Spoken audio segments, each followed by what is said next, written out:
आज का 6-11 वाले ध्यान देंगे। ऋजुरेखी पथ पर जो गति हम बता रहे थे पिछले दिन, उसमें हेडिंग है वेग समय ग्राफ। और आज हम बताएंगे तुम लोगों को गति के समीकरणों का भी निगमन ग्राफ द्वारा हम दिखाएंगे और फिर कलन विधि द्वारा दिखाएंगे। तो इसमें देखो ग्राफ वेग समय ग्राफ। तो ग्राफ खींचने के लिए हम दो अक्ष लेंगे।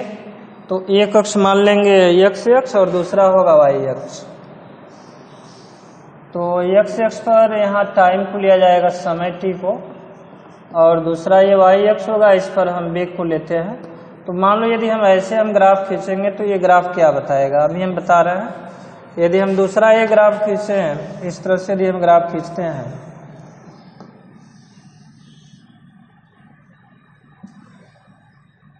यदि ग्राफ यदि ऐसे खींचा जाए,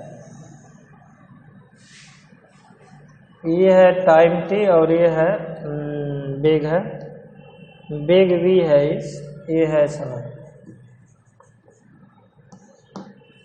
यदि दूसरा ग्राफ लें तो दूसरे ग्राफ में ध्यान दो, यदि इसको इस तरह से दिखाया जाए, ऐसे दिखाया जाए तो ध्यान देंगे इस तरह से। ये ग्राफ भी होगा, ये वेग है और ये है समय। यहाँ ध्यान दो, ये वेग है तो इसमें देख रहे हैं कि वेग तो प्रारंभ में टाइम तो 0 है, प्रारंभ में टाइम 0 है, लेकिन प्रारंभ में पिंड के पास कोई वेग होगा।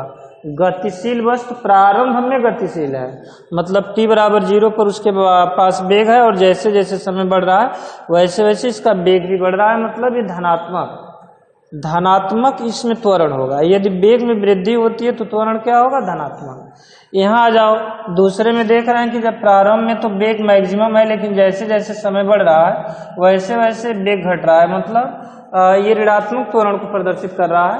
वहीं यदि ग्राफ में वेग यदि घटे समय के बढ़ने पर, त्वरण वहाँ निगेटिव ऋणात्मक त्वरण होगा जो मंदक का काम करेगा। धनात्मक त्वरण तो वह वेग वृद्धि को, और ऋणात्मक त्वरण वेग में कमी को, मतलब मंदक का काम। और ये परिवर्ती वेग है। परिवर्ती वेग का मतलब समय के साथ साथ भिन्न भिन्न बिंदुओं पर वेग क्या है, तो भिन्न भिन्न है। इसमें एक समान वेग से वो घट रहा है, इसमें एक समान वेग से बढ़ रहा है। तो इन ग्राफों को ध्यान से देखेंगे, एग्जाम में पूछता है किसमें वेग परिवर्तित है, किसमें एक समान वेग है, किसमें धनात्मक त्वरण है, किसमें ऋणात्मक त्वरण है, तो ध्यान देंगे। इसके बाद देखेंगे अब हम ग्राफ तो दिखाए, ग्राफ द्वारा गति के समीकरणों का हम निगमन करेंगे। तो गति के 3 समीकरण होगा। गति का प्रथम समीकरण, द्वितीय समीकरण और तृतीय समीकरण कक्षा 9 में पढ़े होंगे। वहाँ निगमन हो सकता है न कराया गया हो, लेकिन यहाँ सूत्र का निगमन ध्यान देना।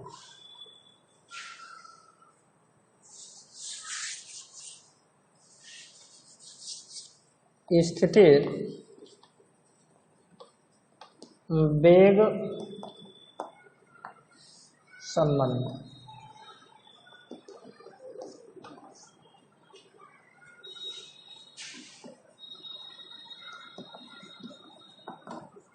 Position velocity relation.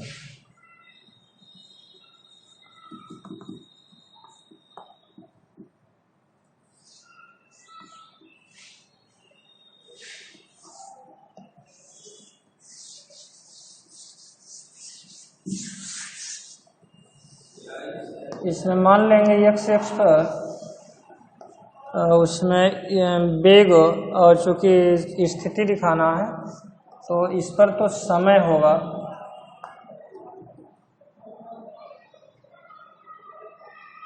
और एक पर वेग मानेंगे।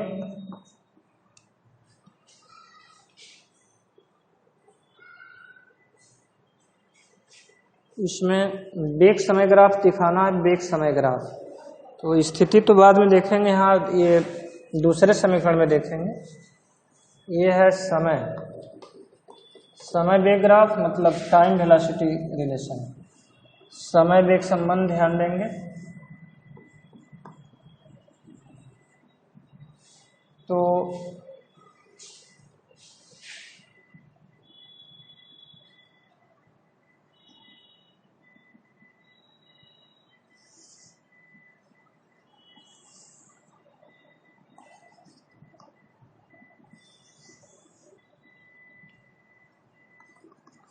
यहाँ प्रारंभिक वेग u माने हैं तो अंतिम वेग भी मान लेंगे, और यहाँ वो होगा, इसको ये मान सकते हैं b, इसको c और इसको d मान सकते हैं, या जो कुछ भी मानना है मान सकते हैं। यहाँ t होगा टाइम, ये भी t हो जाएगा, और इसको ये जो BC भुजा है ध्यान देंगे, BC मतलब ये V में से U को हटा देंगे, और यहाँ से तो यह U है, और यह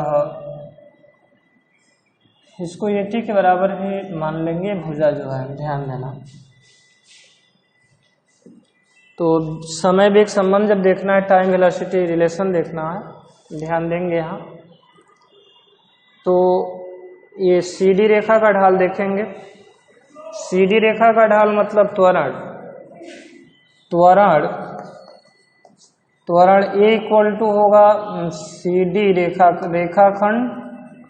रेखाखंड CD का ढाल।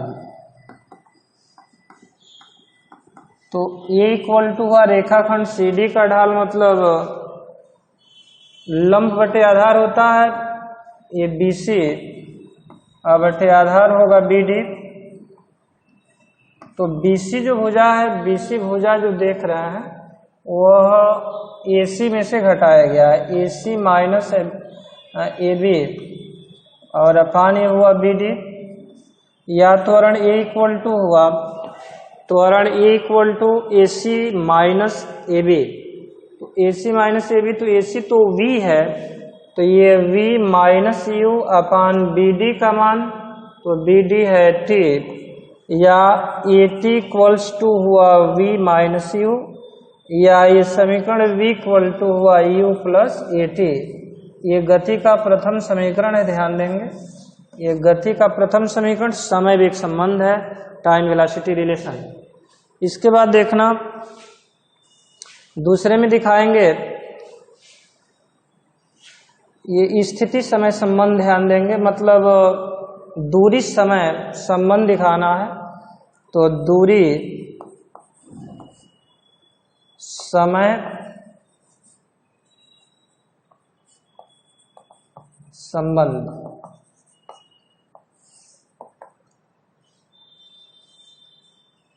मतलब स्थिति समय संबंध,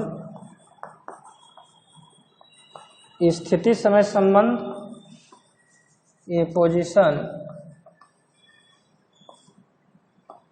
टाइम रिलेशन।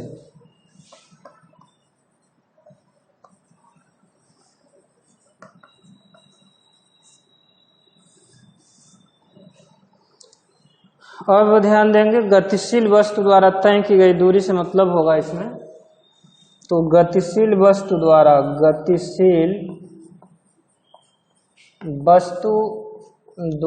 तय की गई दूरी, तय की गई दूरी को यश से दिखाएंगे, और यश बराबर इसमें ध्यान देंगे जो ढाल है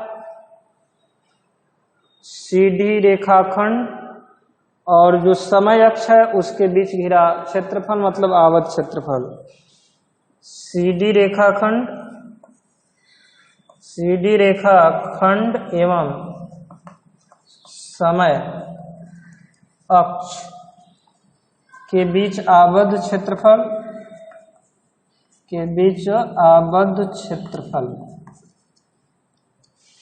तो यस इक्वल टू होगा, इसके बीच दो आकृति बन रही है, एक तो त्रिभुज है और दूसरा चतुर्भुज है। तो ध्यान देना है क्षेत्रफल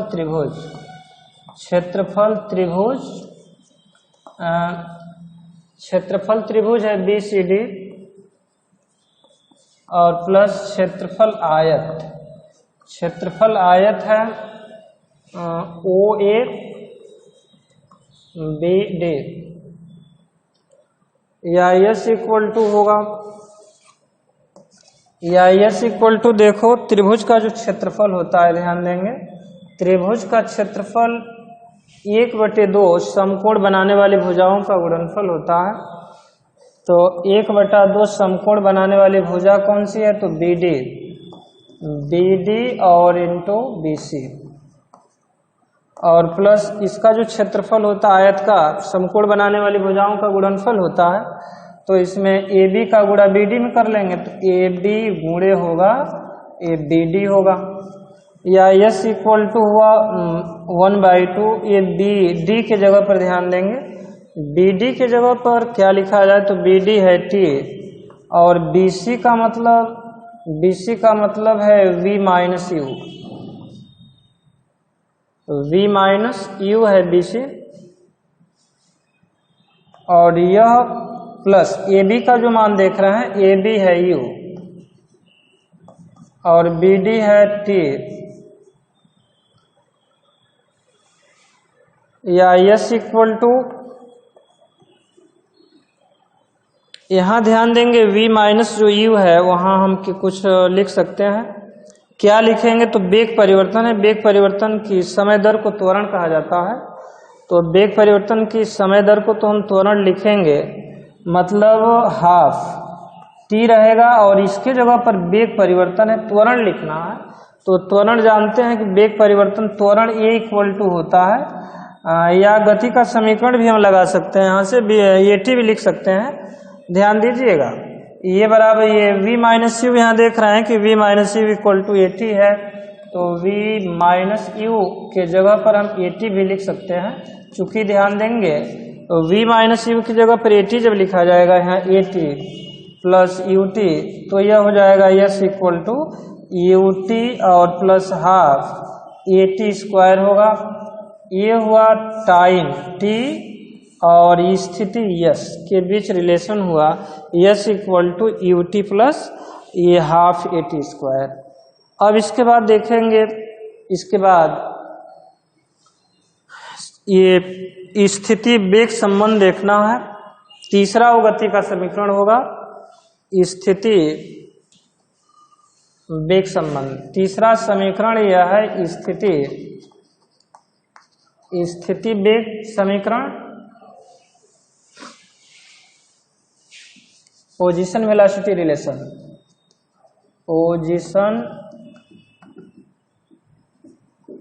वेलोसिटी रिलेशन ध्यान देंगे। इसके बाद तो देखो इसमें किसी गतिशील वस्तु द्वारा जो तय की गई दूरी होती है, किसी गतिशील वस्तु द्वारा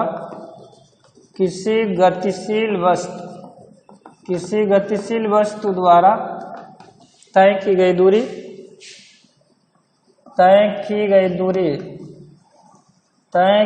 दूरी यस इक्वल टू हुआ समलंब चतुर्भुज, ध्यान देंगे यहाँ समलंब चतुर्भुज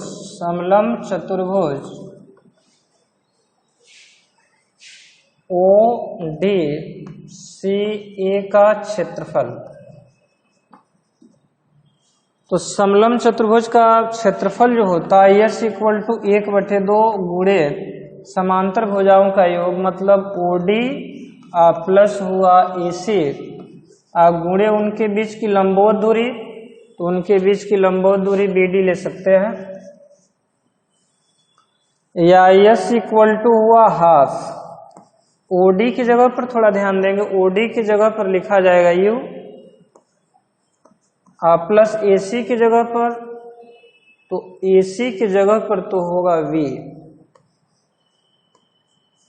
और इनटू ये T, तो T तो यहाँ लिखेंगे BD है T, तो समय, यहाँ समय त्वरण में संबंध होता है, समय और त्वरण में क्या संबंध होता है, जैसा कि जानते हैं वेग परिवर्तन की समय दर को कहा जाता है त्वरण, तो t बराबर वेग परिवर्तन की समय दर, ये चूंकि a इक्वल टू हुआ v minus you upon T, वेग परिवर्तन की समय दर को त्वरण कहेंगे, तो t इक्वल टू क्या होगा, तो t इक्वल टू होगा, t के जगह पर मान लिखेंगे v माइनस यू अपॉन ए लिखा जा सकता है, वेग परिवर्तन की समय दर त्वरण है, तो a equal to v minus u upon t, तो t equal to v minus u upon a, ये t की वैल्यू यहाँ रखेंगे, v minus u upon a यहाँ रखेंगे, तो s s equal to half और in bracket v plus u और इनटू t की वैल्यू है v माइनस यू अपान ए,